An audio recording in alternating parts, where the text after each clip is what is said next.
Eu sou o professor Valnei, trabalho aqui na Universidade Federal do Oeste da Bahia, campus de Barretas.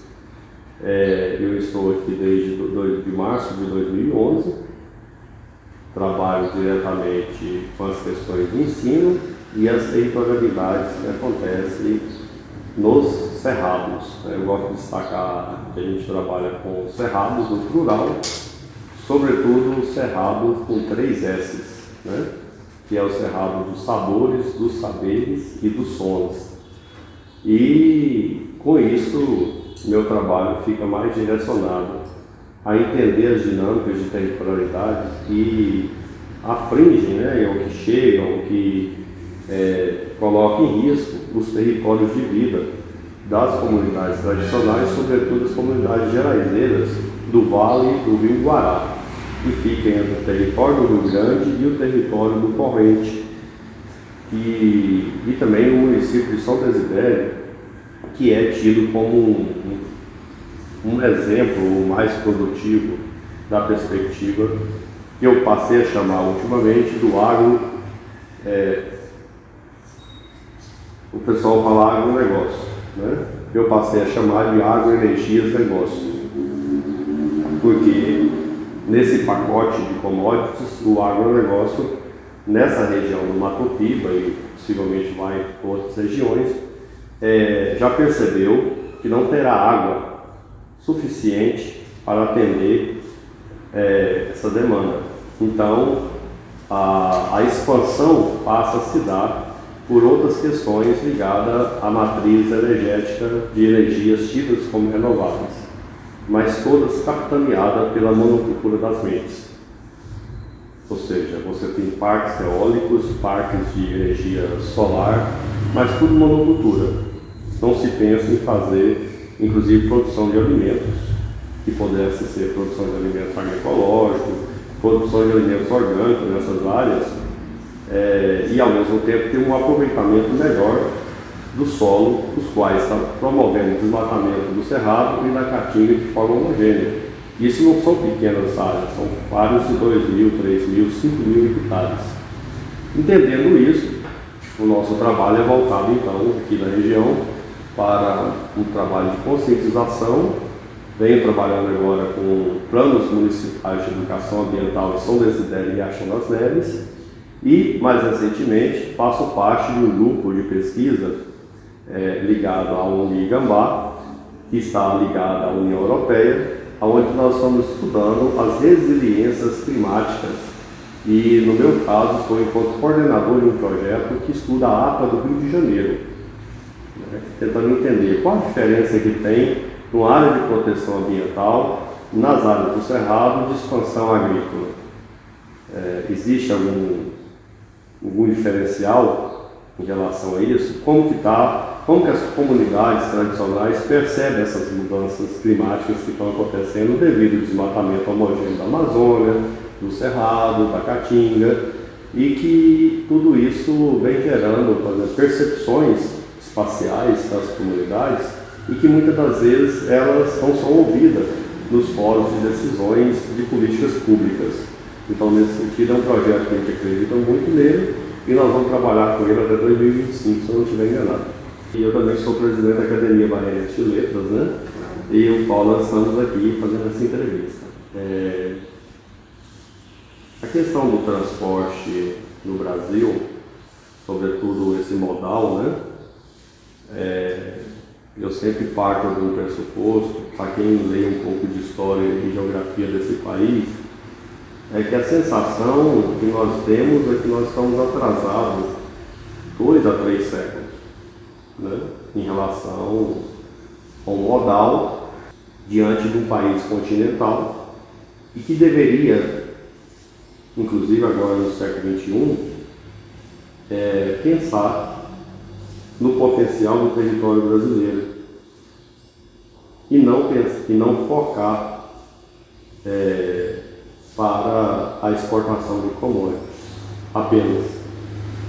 Então, quando visualizamos nessas comunidades a ferrovia leste-oeste interceptando veredas que são importantes para a produção de água, que são importantes para o extrativismo de Buriti, comunidades que a ferrovia passou basicamente dentro da comunidade, os quintais, e que eu e um outro colega visitamos, o Eiarima, e que no Eiarima nem menciona esses territórios e muito menos essas comunidades.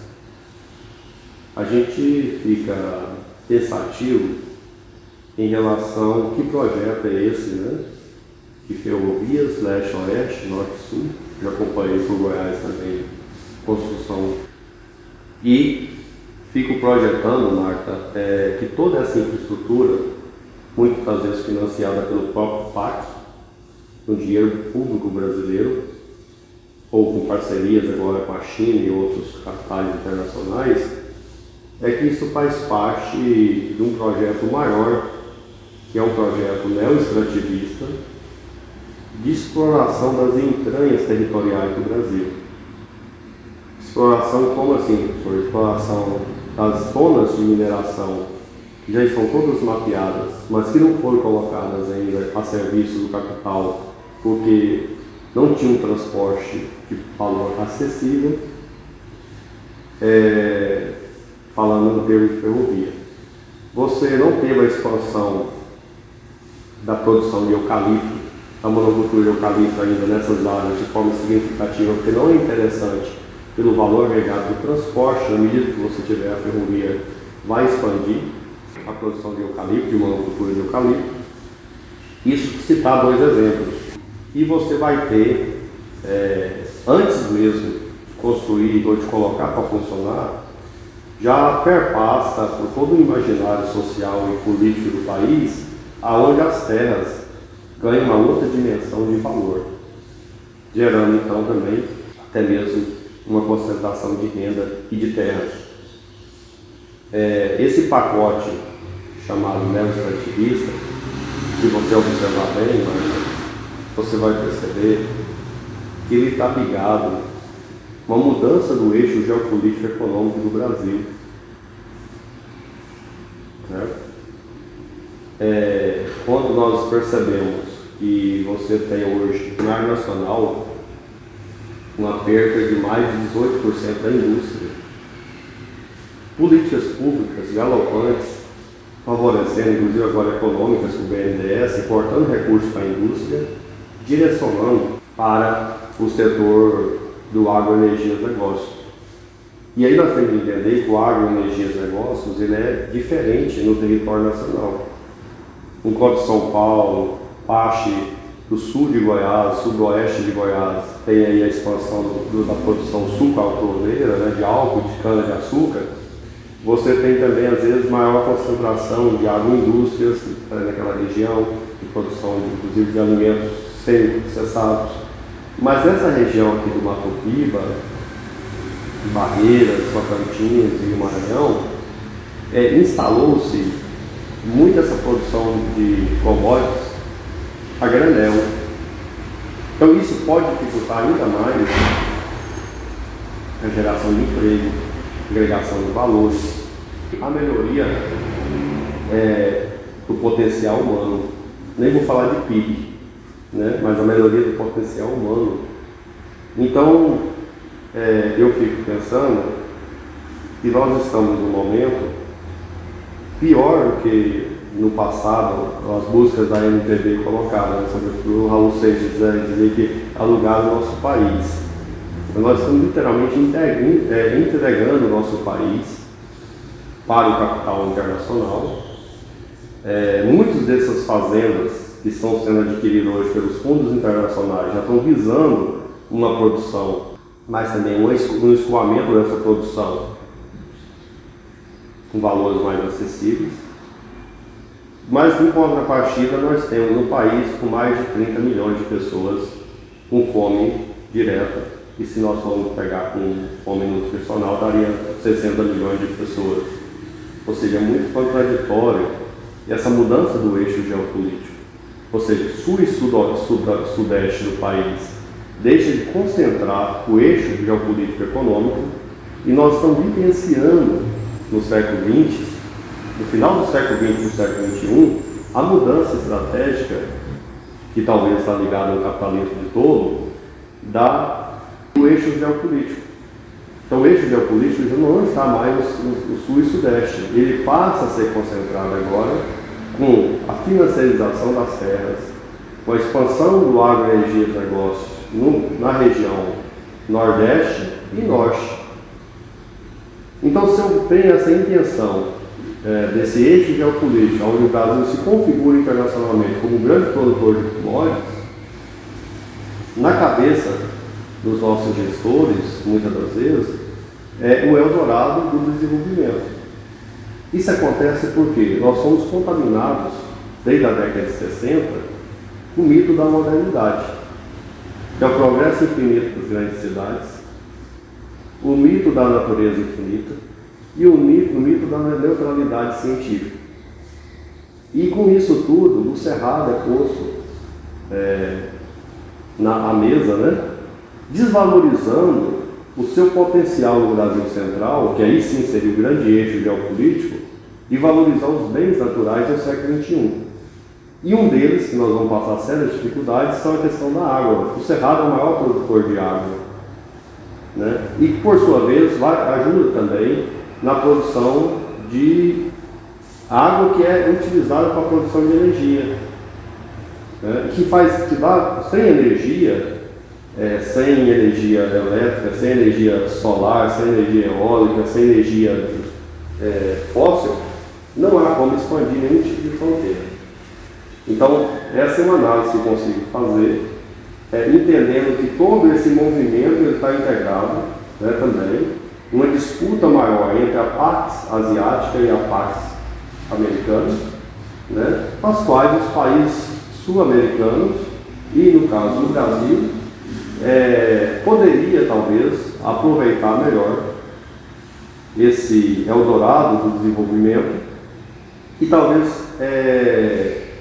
tentar recuperar erros históricos, como disse, 2 ou 3 séculos, que era agora não aceitar que fosse apenas uma ferrovia para transporte de commodities, mas que ao lado dessa ferrovia pudéssemos trem-bala, que ia conectar capitais como Salvador até Brasília, de Brasília a Bolívia, né? Ou de Brasília, São Paulo, Rio Grande do Sul, a Zona Franca de Manaus, o próprio Manaus e o Tocantins.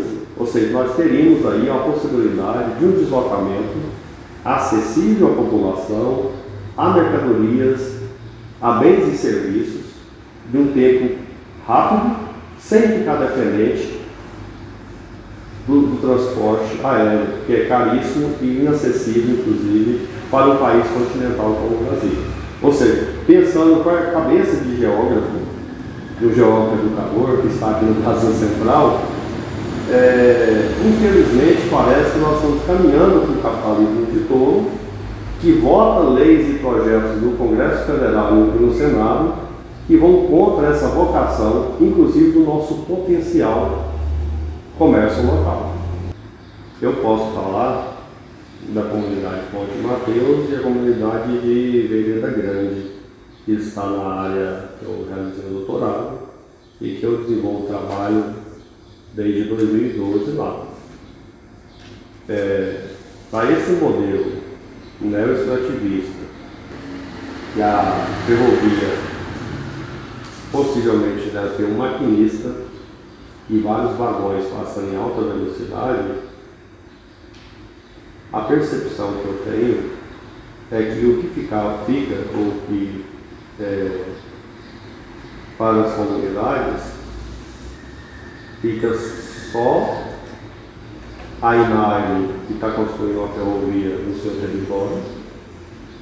Depois vai ficar os tremores dos trilhos passando em alta velocidade e até o perigo de alguns acidentes.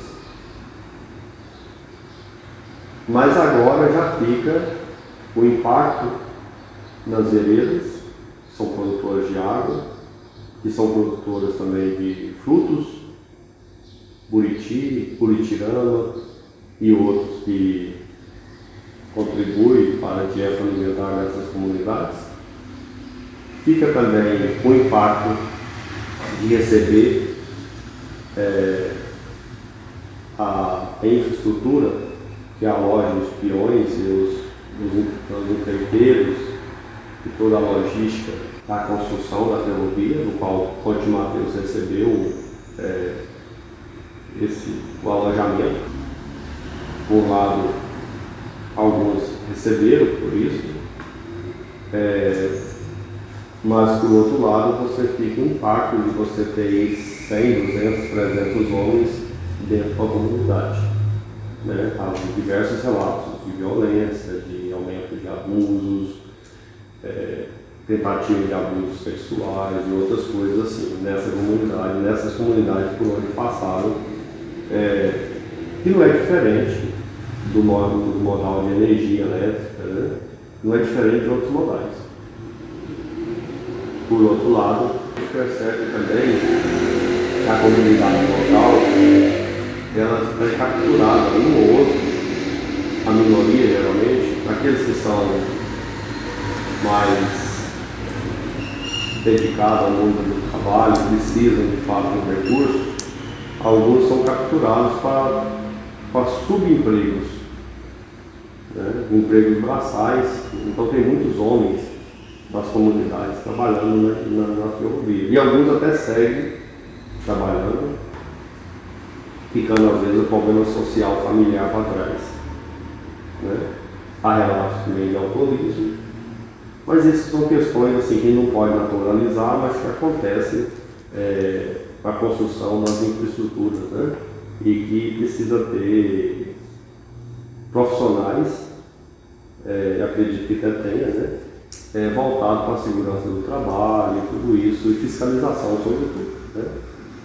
Nem sempre a gente vê relatos. Indiretamente e diretamente, Marta, o impacto também é da especulação fundiária que chega nessas áreas dos territórios. E aí precisa entender o quê? Que para maximizar a produção nesse imaginário de um país produtor de commodities, isso vem sendo preparado pelo Congresso Federal, né? Pelo bancada do BBB, que representa hoje a extrema-direita do país, que é da bala, do boi e da Bíblia, que parece, eu nem sei se é preparada de forma consciente, espacialmente, mas é preparada de uma forma alucinógena, no qual não percebe o potencial do nosso próprio território. E as leis, e que aí também acaba pegando setores da esquerda também brasileira, ou da pseudo-esquerda, né, que aprovaram, por exemplo, um código florestal. E esse código florestal ele permitiu, por exemplo, a migração de reservas que estavam na Chapada para os fundos de vales.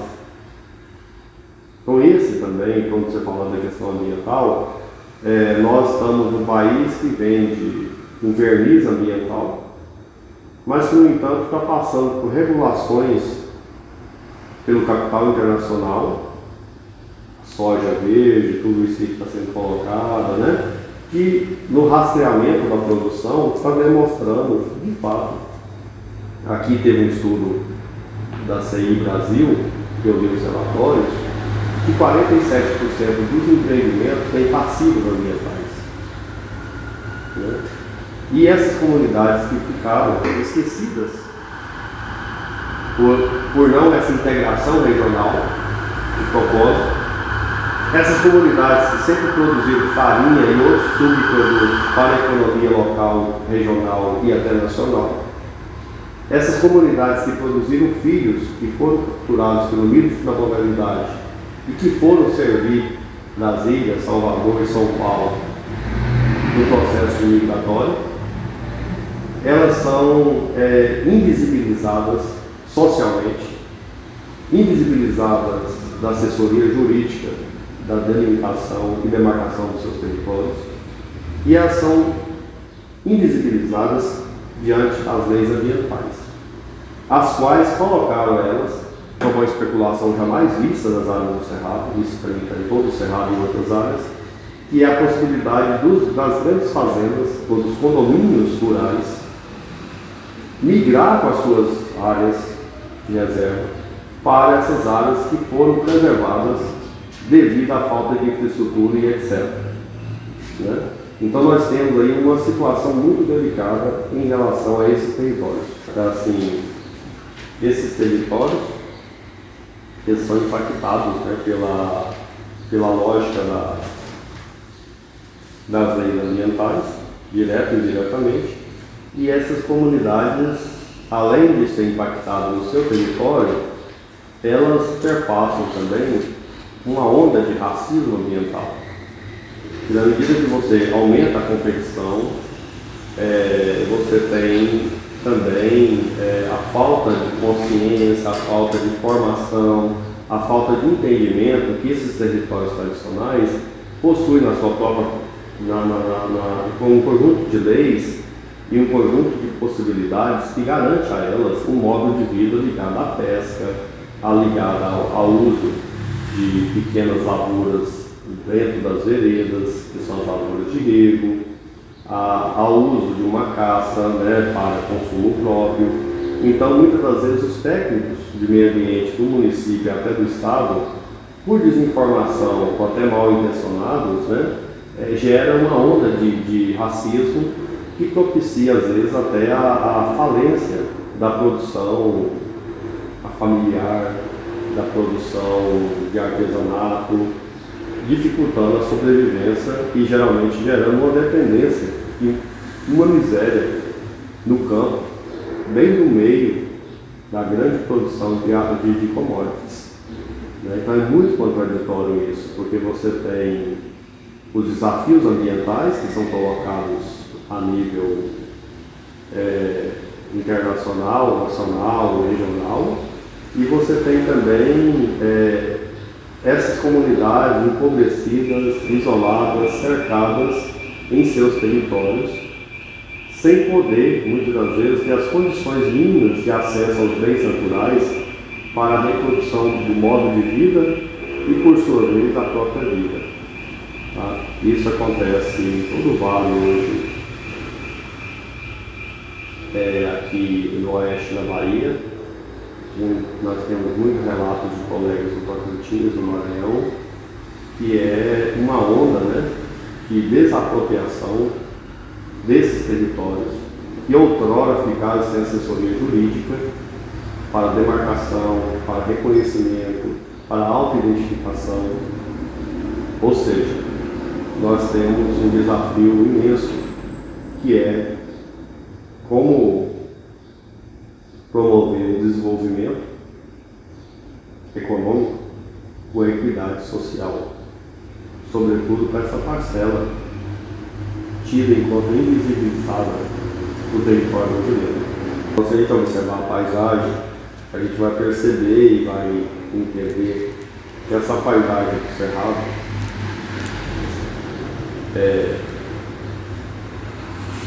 a evidência de rodas que ela está formada com 60 milhões de anos. O Cerrado já é fruto, e o ser humano que está no Cerrado também é fruto de resiliências pretéritas. Então, aqui no Cerrado você tem muitas plantas, muitos animais e seres humanos com saberes extraordinários de como conviver com ambientes extremos. Aí nós temos, nesse sentido, uma diversidade de povos, de territórios.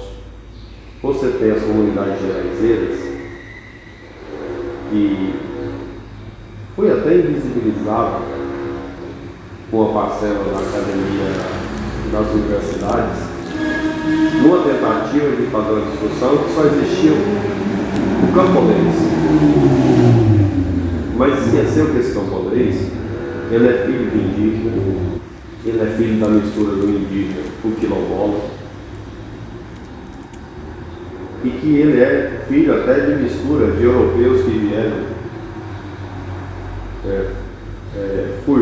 que fugiram da Santa Inquisição, embrenharam pelo Vale do São Francisco e outros rios e ficaram morando nos vales.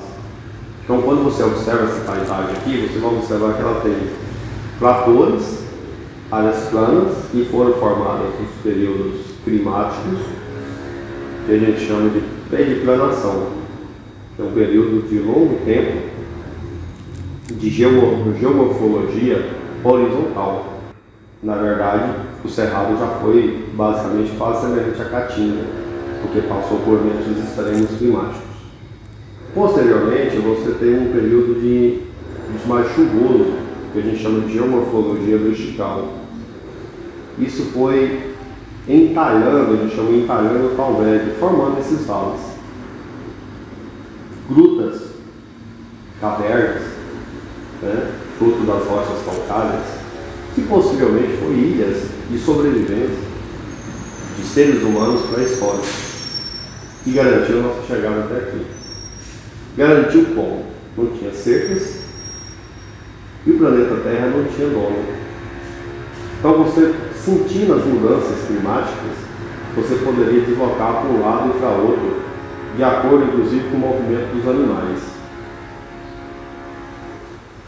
Me parece que nós estamos num momento que tanto os animais que estão sendo extintos, numa escala galopante, como nós seres humanos, não só as populações tradicionais do oeste da Bahia, do Mato Piba e do Cerrado, devido à ganância humana, devido ao consumismo, nós estamos ficando sem lugar no planeta Terra.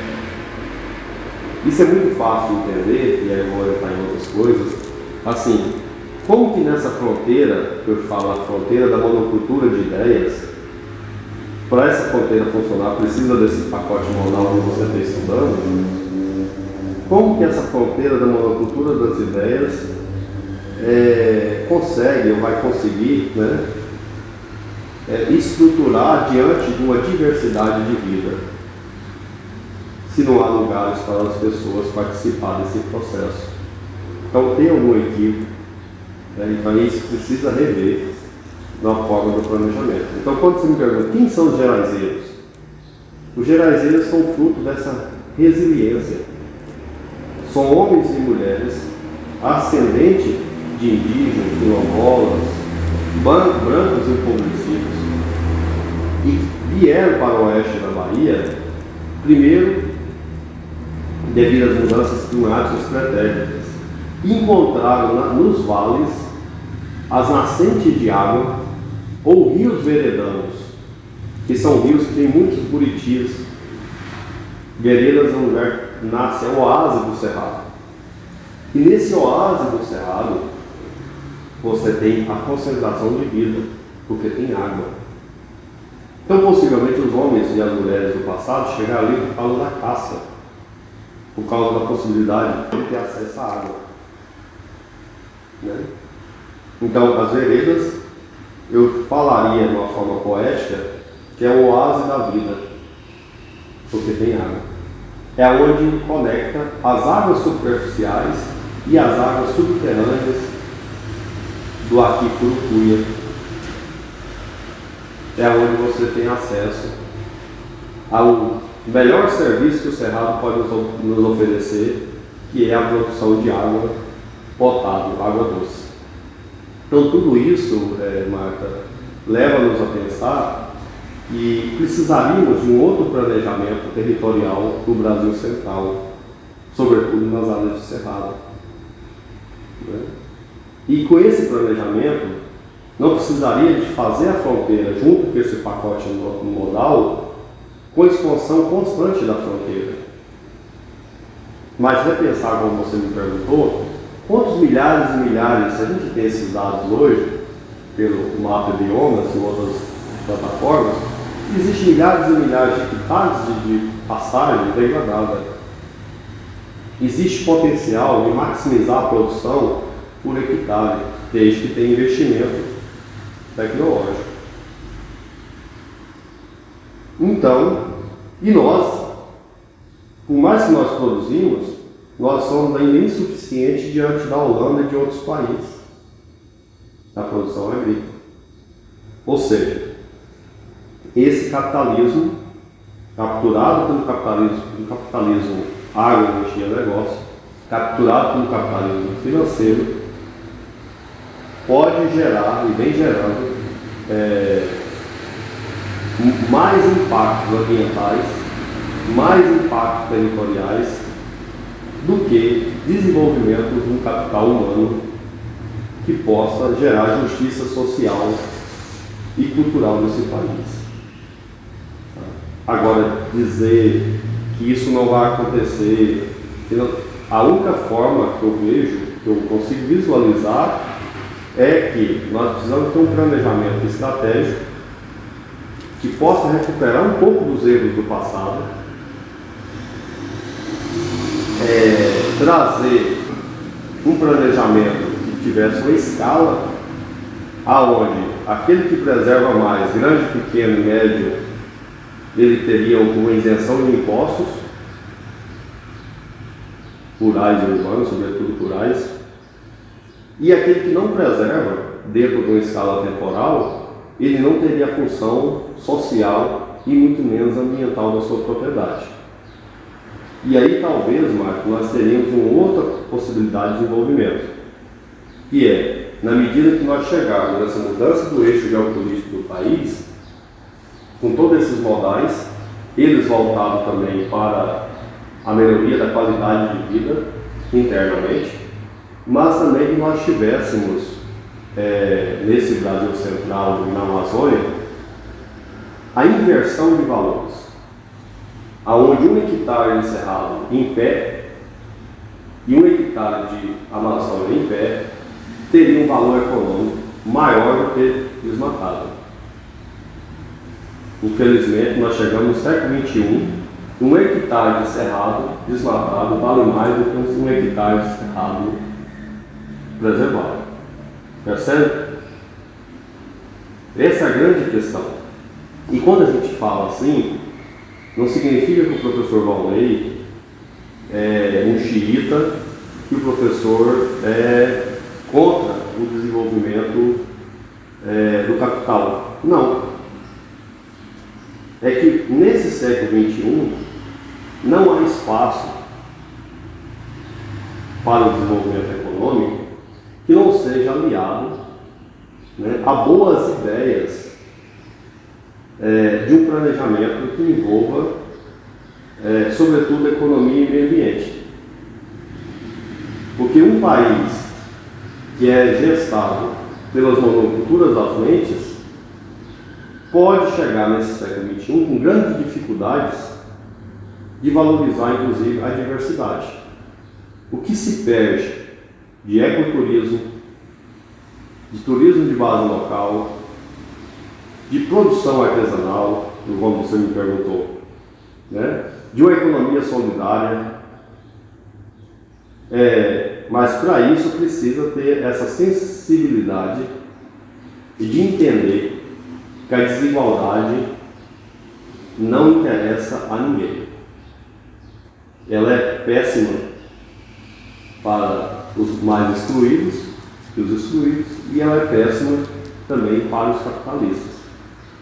E que a grande desterritorialização desse século XXI pode ser pela mudança do ciclo hidrológico nas áreas do Cerrado, que nós já estamos visualizando relatos de rios secando, relatos de rios diminuindo, imagens de satélite, mapeamentos demonstrando a redução dos corpos hídricos em todo o território nacional, que é comprovação, né?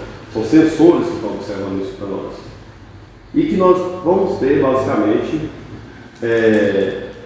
já estamos tendo mudanças climáticas agora intensificadas pelas ações antrópicas, mas com o diferencial do passado, né? Que mesmo tendo modais, esses modais não são para transporte de pessoas e muito menos são modais que vai permitir deslocamentos de massas de pessoas diante das escassez dos bens hídricos provocada por esse pacote neoextrativista em toda a América Latina. Eu acho que aí é uma grande perspectiva para o século XXI.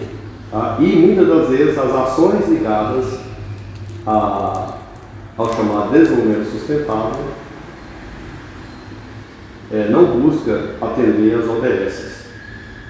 É mais um verniz verde do que propriamente ações efetivas.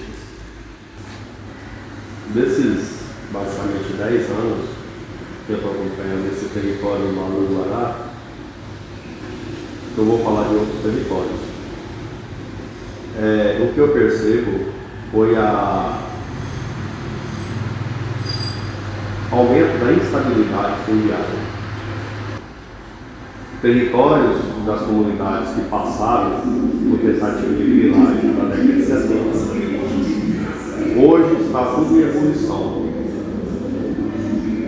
porque com o CAR, com o geoprocessamento, muitas fazendas autodeclararam que essas áreas com vegetação em pé, preservadas de uma forma ou de outra pelas comunidades tradicionais, viraram reservas legais de grandes condomínios nacionais e internacionais.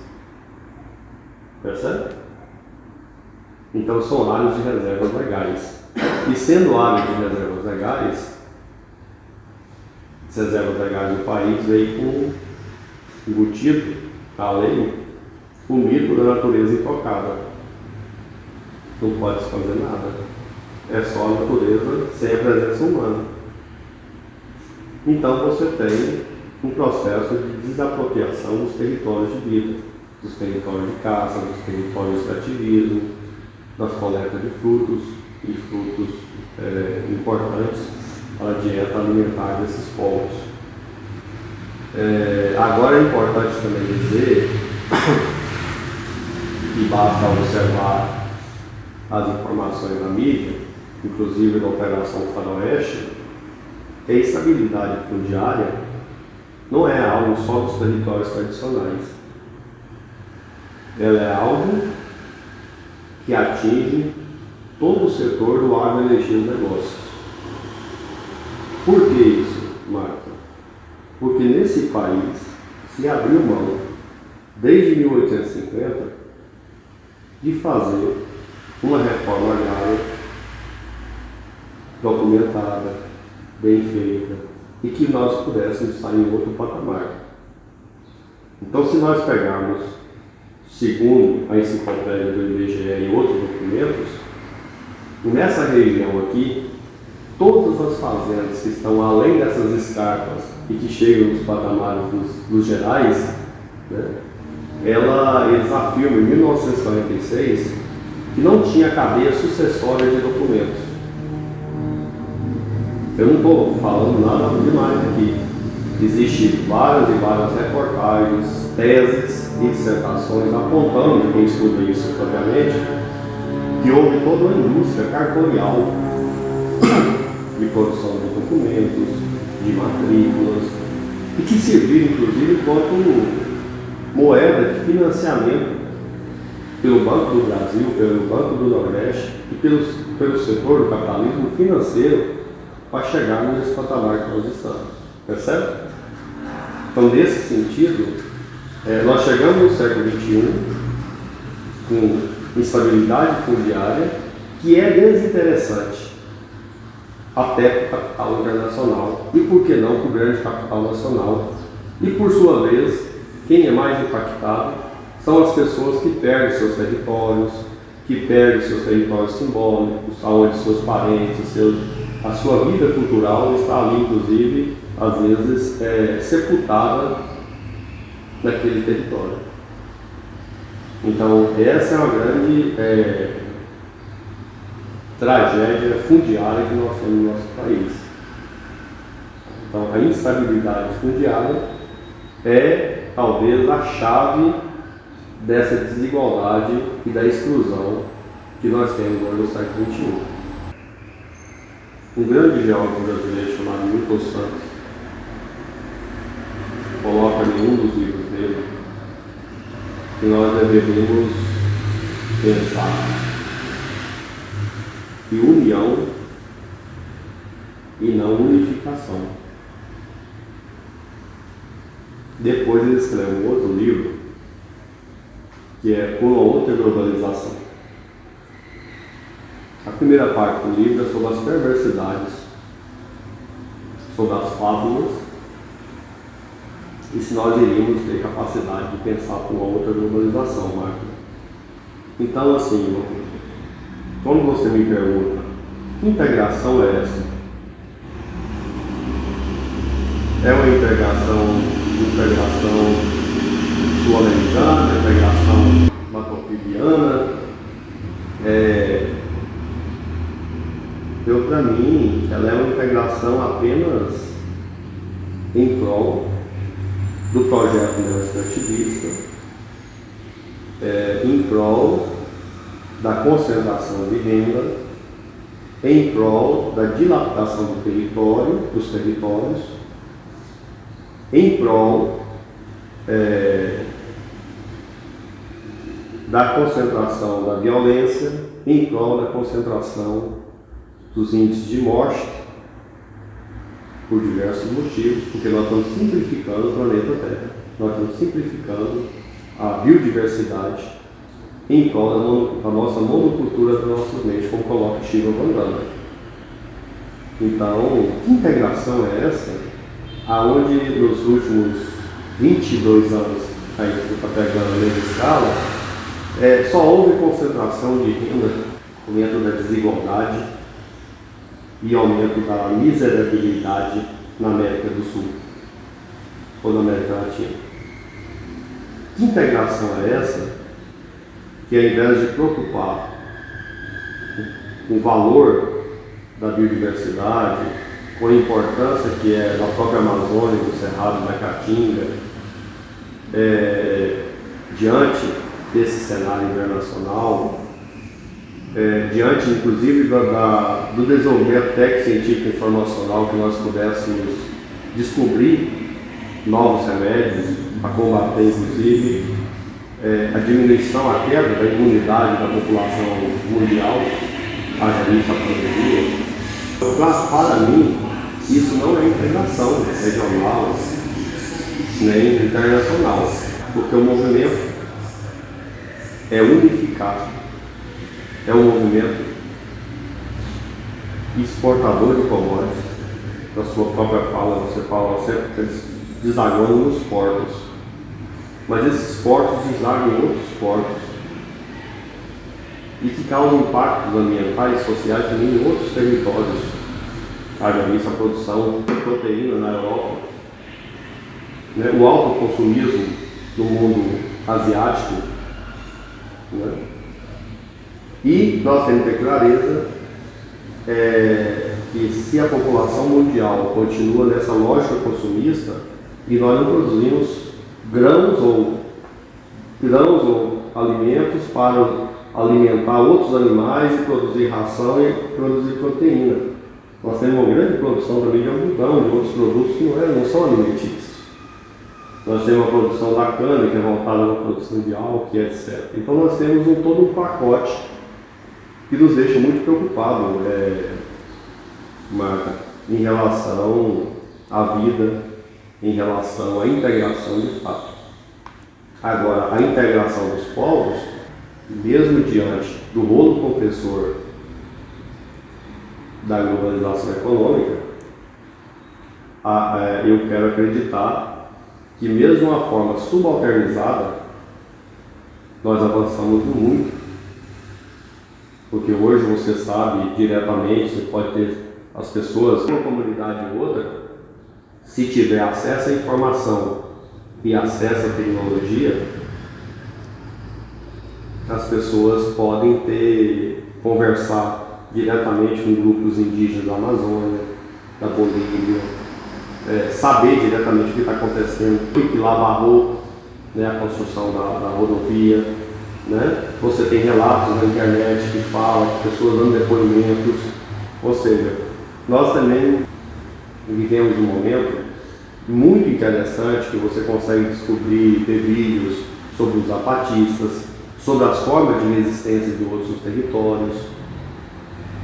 Então é um momento também, mas isso tudo, como eu disse, depende de como nós entramos nesse fluxo. Nós trabalhamos nessa trincheira que chama-se trincheira do conhecimento e a universidade, mas o meu trabalho, o seu trabalho, ele é voltado para a união ou ele é voltado para a unificação? Em síntese, a expansão do território brasileiro, como você disse, no passado recente, ela precisa ser pensada se é uma expansão para gerar união entre países, fortalecimento do capital humano, ou é voltado para unificar outros países? Eu vejo muito isso na chamada, que o Gessé chama aí, né, na excelência burguesia brasileira, a elite do atraso. O que a elite do atraso reivindica no plano discursivo e nas ações e nas práticas é um país colonialista, não só para internamente, como externamente. Isso precisaria ser colocado agora, nesse momento eleitoral. Né? Que país eu quero para mim, mas que relações nacionais e internacionais eu quero diante desse contexto? Né? Imagine só o que foi feito em Moçambique, imagine todas essas conexões. Não estou dizendo que o país não deve ter um avanço dos blocos internacionais de poder, né? Mas eu quero dizer que o país precisa ter, no mínimo, uma outra postura diante da Organização Mundial do Comércio. Né? E o país precisa pensar que, ao colocar uma outra postura diante da Organização Mundial do Comércio, ele vai provocar uma nova redimensão geopolítica econômica em relação à própria exportação de commodities. E até então, poderíamos talvez pensar que essas commodities, todas construídas por capital nacional e que depois são privatizadas para grandes grupos internacionais, você não basta alugar o país, você tem que alugar com a infraestrutura certa, específica. Né? E que essa população, ela fica isolada, ela fica às margens. E que às vezes você vai assistir a comunicação de massa e você encontra famílias que passam 30, 40 anos sem ter condições de visitar os seus familiares. Que desenvolvimento é esse? Por isso eu chamo de capitalismo de povo. Então você tem um pacote de água, energia, negócios, impostos só não só no Brasil, que eu acredito que vai expandir para outros territórios da América do Sul, intercalado com esse projeto neo-extrativista de exploração galopante dos bens naturais e que coloca em risco, inclusive, a saúde do capital financeiro a nível internacional. Então, me parece que nós estamos num movimento, né, muito delicado, sobretudo quando você pensa que não basta só fazer esse movimento, você precisa envenenar também o território. Né? O que está acontecendo com esse pacote das liberações ligadas ao agrotóxico. Então, quando um ou outro colega, e aí eu fico vendo na mídia, que nós temos hoje, na verdade, poucos discursos científicos, né, que analise a economia pelos próprios economistas para além dessa lógica do capitalismo financeiro. Parece que a economia virou uma entidade extraterrestre, que ela não tem pessoas, ela não tem meio ambiente, ela não tem cultura. O espaço geográfico dos economistas, boa parte deles que aparece fazendo análise de conjuntura, é um espaço geográfico vazio, é um espaço sem vida. Será que um dia nós vamos ter essa transição com um espaço geográfico que traga a sua diversidade e que essa diversidade seja pensável na união e não na unificação? Então, para finalizar, assim, eu penso assim, nós adentramos no século XXI, a deriva no rio, no mar, ou nos territórios, e que nós estamos tentando nos assegurar, né, qual que é a proposta de desenvolvimento econômico, cultural, político, diante desse contexto. Nos deparamos com a ampliação das perversidades e temos o desafio de construir uma outra globalização nesse país, mas que seja uma globalização voltada para a melhoria da qualidade de ensino, para a diversidade de pesquisas que pode, inclusive, ter muito valor agregado, com a outra postura na Organização Mundial do Comércio. O que tem que explicar? A Holanda é um grande exportador de café, cappuccino e outros tipos de café, sem ter um pé de café plantado. Isso mudaria totalmente a postura do Brasil, Colômbia e outras questões, né? Como que você tem, por exemplo, fala-se de reforma fiscal, mas por que não acaba com a Lei Candir, que isenta a exportação de commodities? Então, sinceramente, para quem estuda, para quem entende um pouco do território brasileiro e busca fazer essas relações regionais, os blocos internacionais e também com a relação da política internacional, não tem outra palavra. O que a elite do atraso propaga hoje no Brasil é um capitalismo de todo, né? E aí conectou, a meu ver, o agronegócio com agroenergias negócios, as quais ajudam simplesmente a garantir a expansão da fronteira agrícola numa lógica perversa e que gera basicamente um pseudo-PIB, uma melhoria do PIB, mas não gera uma melhoria do potencial humano dos territórios. Como reverter isso? É pensar na escala local, na escala municipal e buscar o planejamento territorial. Mas não só territorial, o territorial que tem uma visão ampliada, holística, nesse século XXI, e que possa valorizar as questões ambientais no processo de reordenamento, se esse é o propósito da vida. É isso.